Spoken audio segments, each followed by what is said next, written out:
Os Cavaleiros do Zodíaco.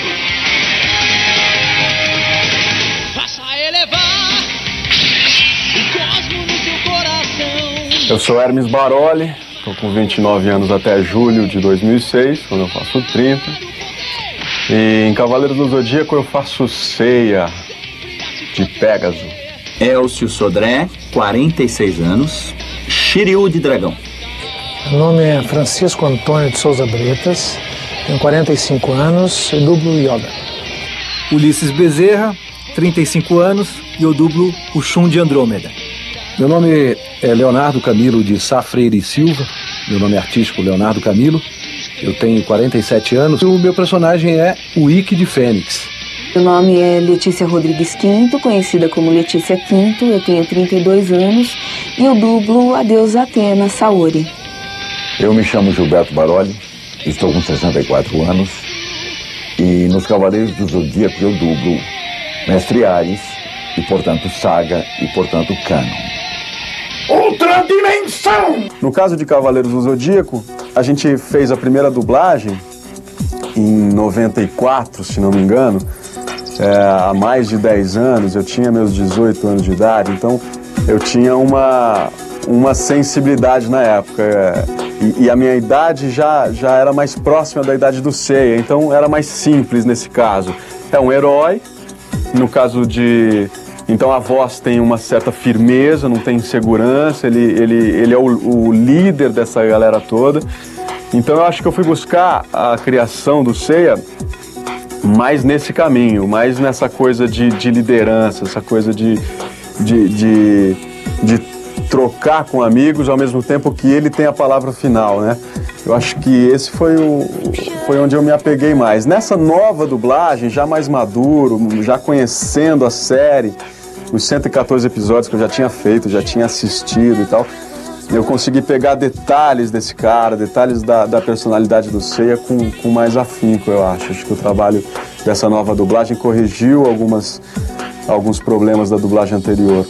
Ironicamente, eu gostava muito de apanhar, assim, essas coisas de reação que você... A reação parece ser mais simples de fazer, mas não é tão simples assim, não é só e ficar, não. E tem formas de apanhar, porque depois que apanha, ele volta, ele retoma das cinzas. Ele não é o Ikki que volta das cinzas, a Fênix que volta das cinzas, mas ele também, ele morreu algumas vezes durante a série e teve forças para elevar o seu cosmo e conseguir retomar a força dele. E ele buscava a força dele justamente nos amigos. Ele lembrava do Shiryu, lembrava da Saori, lembrava que tinha um objetivo pelo que lutar. Isso fazia com que ele retomasse a sua força e encarasse de novo a batalha. Assim, o Shun, a gente, logo que veio a série, a gente não conhecia muito bem. E aí, com o passar do tempo, a gente foi conhecendo o personagem, que é um cara altamente sentimental, que é contra qualquer tipo de guerra, de briga. Ele acha que não há necessidade de luta para conseguir alguma coisa maior que é o bem da humanidade. Então, isso é muito importante, muito bonito, e ele sempre ele não quer lutar. Isso foi de uma maneira muito delicada de trabalhar para não parecer que era uma coisa afeminada, que não é. É uma coisa de compreender mais o mundo.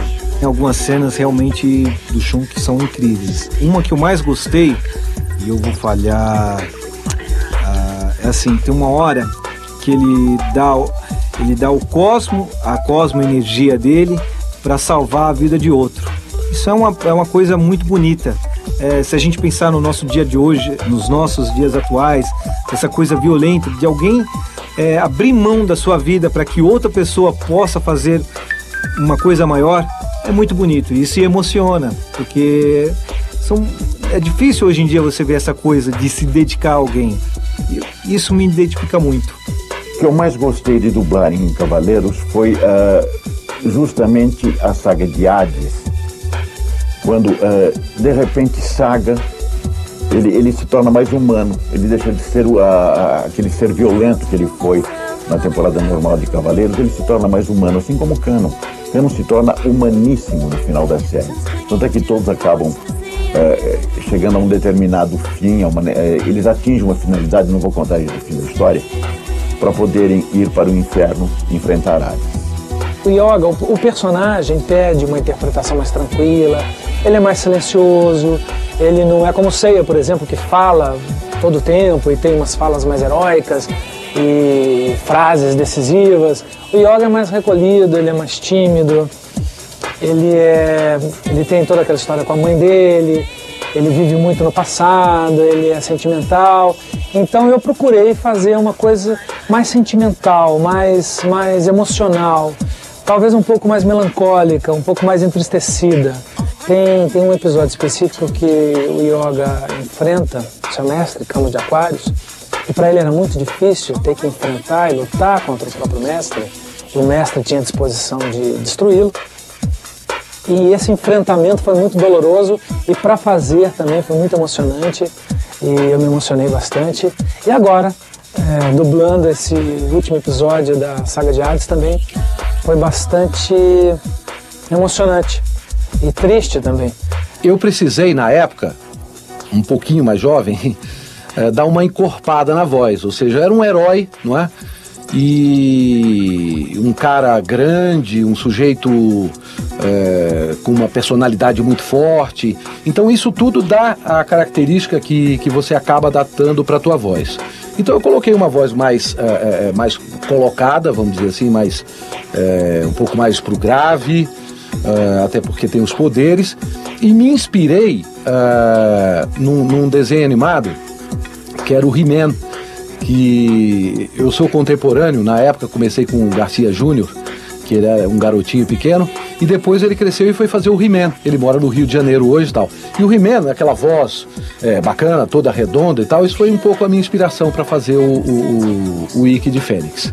Inicialmente eu comecei fazendo o Ikki de Fênix como um vilão, porque de fato ele era do mal no começo.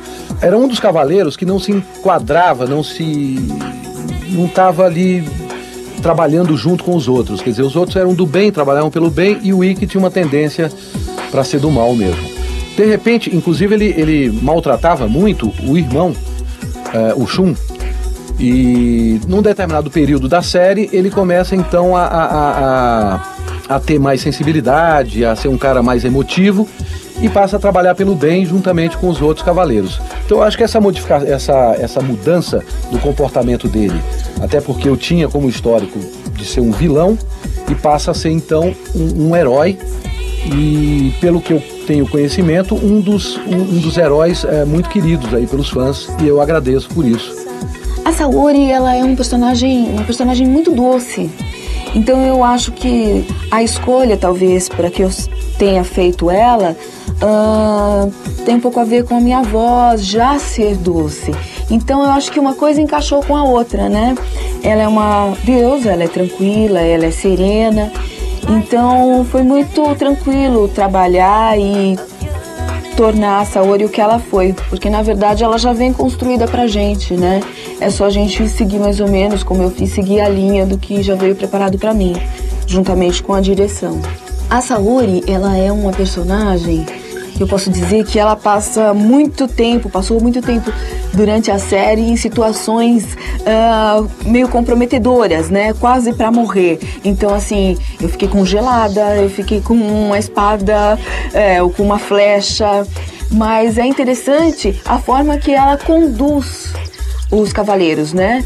Com aquela coisa serena, ela é tranquila, mas ao mesmo tempo ela é forte, ela é determinada. Quando ela dá uma ordem, eles vão e eles querem fazer de tudo para proteger a Athena, para proteger tudo o que eles acreditam, né? E acho que isso é a parte mais legal. O Shiryu foi um presente, né? Não era para eu ser o Shiryu. A sorte decidiu que eu fosse. Eu dirigia a série, ajudava o Baroli a dirigir a série há mais de 10 anos, aí, quando ela foi dublada pela primeira vez. E o ator, meu colega Sérgio, que fazia o Shiryu, teve um problema de saúde depois de gravar não sei quantos episódios lá, 6, 7, 8 episódios, e não dava para esperar, tinha que mudar a voz do Shiryu. E como eu já estava ali, vai você, e eu comecei a fazer. E foi, como eu disse, um belo de um presente. Na segunda vez que foi redublada a série, né? Aí eu já fiz direitinho desde o primeiro episódio. Se eu tivesse que escolher um cavaleiro, certamente seria o Shiryu. Eu me identifico em muitas coisas com ele. E além do que, ele é o mais bonito, é o mais forte, então é claro que eu ia escolher o Shiryu, né? O Shiryu, na minha opinião, é o líder ali dos 5, na verdade. É ele que é o fiel da balança. Está surpreso, Doku? Isso é graças ao poder do Imperador Hades, o senhor do mundo dos mortos.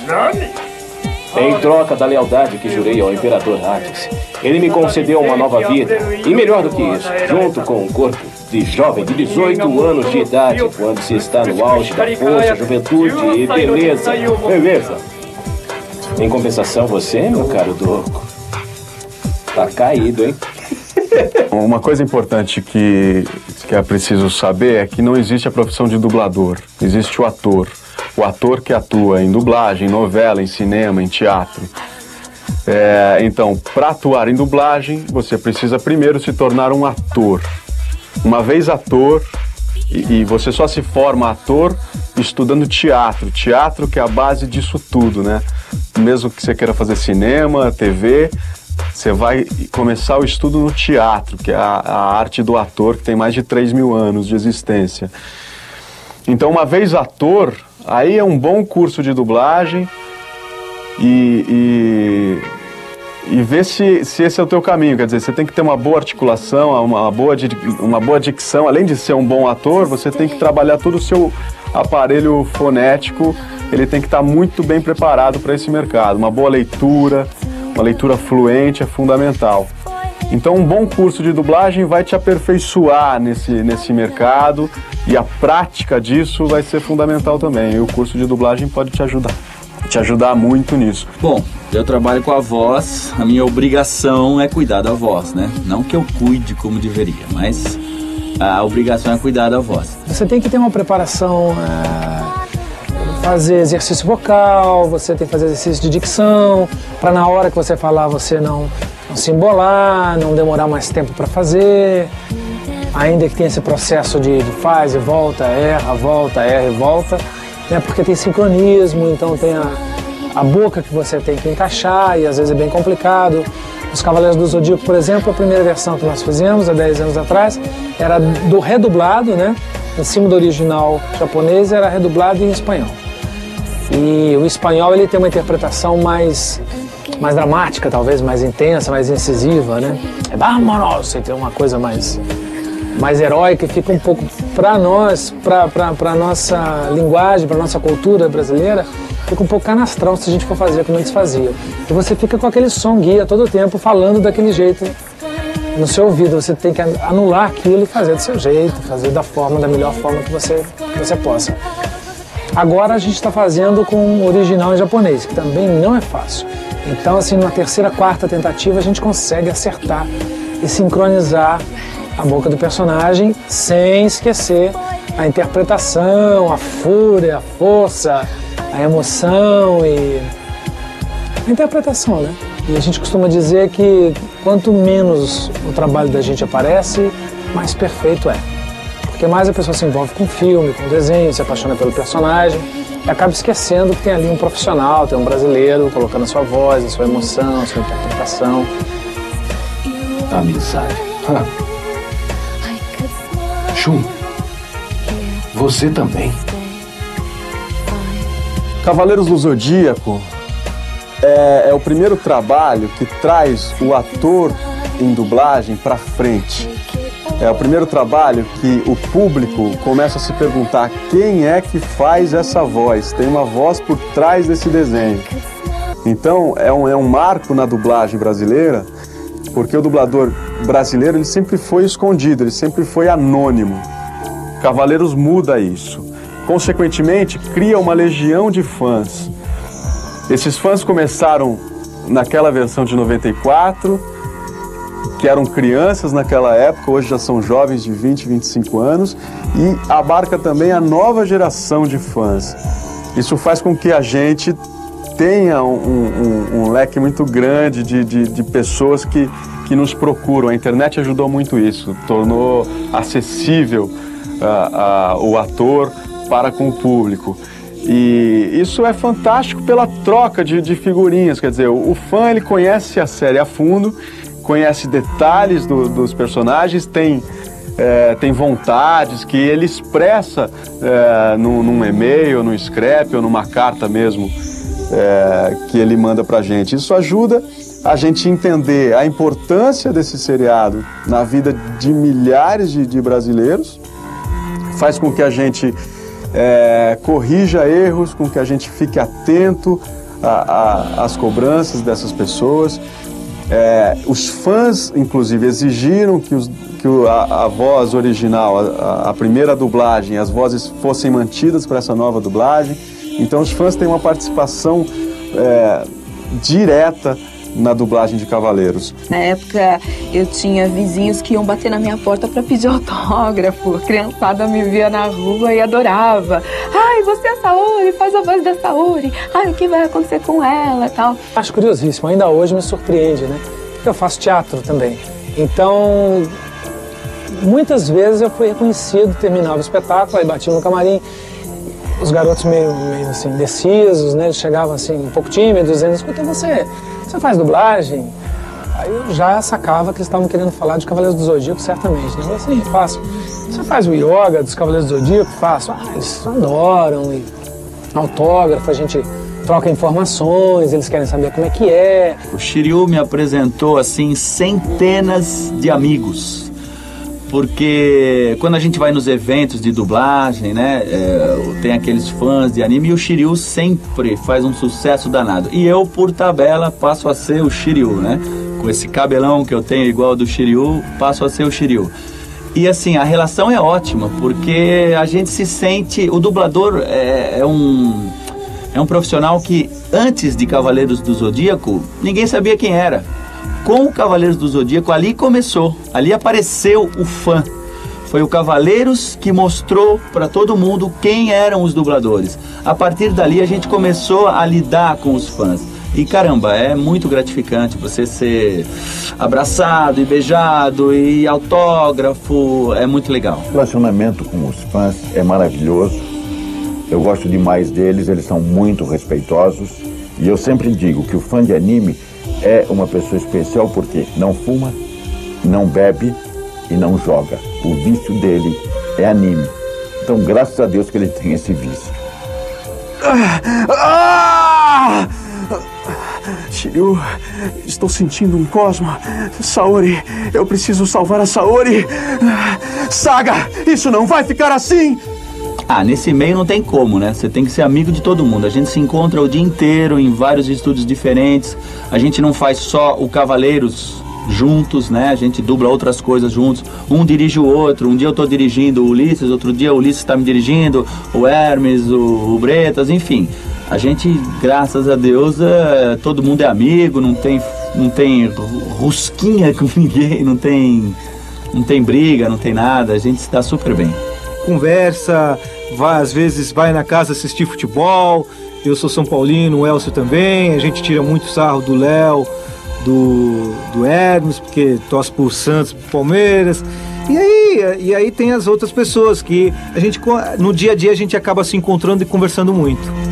Apesar de não termos não termos dublado em nenhum momento os Cavaleiros juntos, porque cada um faz a sua parte. Mas o Hermes, por exemplo, quando eu comecei, o Hermes Baroli, que faz o Seiya, quando eu comecei na dublagem, nós todos começamos mais ou menos na mesma época. Quando eu comecei, o Hermes também dublava, e ele era um garoto, eu devia ter uns 20 anos, 21 anos talvez, e o Hermes tinha 10, 11 anos. Era super garoto, né? E hoje já homem feito e tal. Essa troca de figurinha entre a dublagem carioca e a paulista, quer dizer, em São Paulo, o elenco de São Paulo e os vilões que surgem agora, com a Miriam Fischer, com o Guilherme Briggs, é uma troca saudável, graças aos fãs e que dá o tom dessa nova dublagem e que vem complementar essa nova saga, que vem com mais qualidade, que vem com mais força, com traços mais bonitos. Eu acho que quem estiver acompanhando essa nova saga de Hades não vai se arrepender, vai curtir mais do que curtiu a nova série e vai ficar com água na boca e esperando ansioso pelo que vier pela frente aí. Ave Fênix! Só pra terminar, né?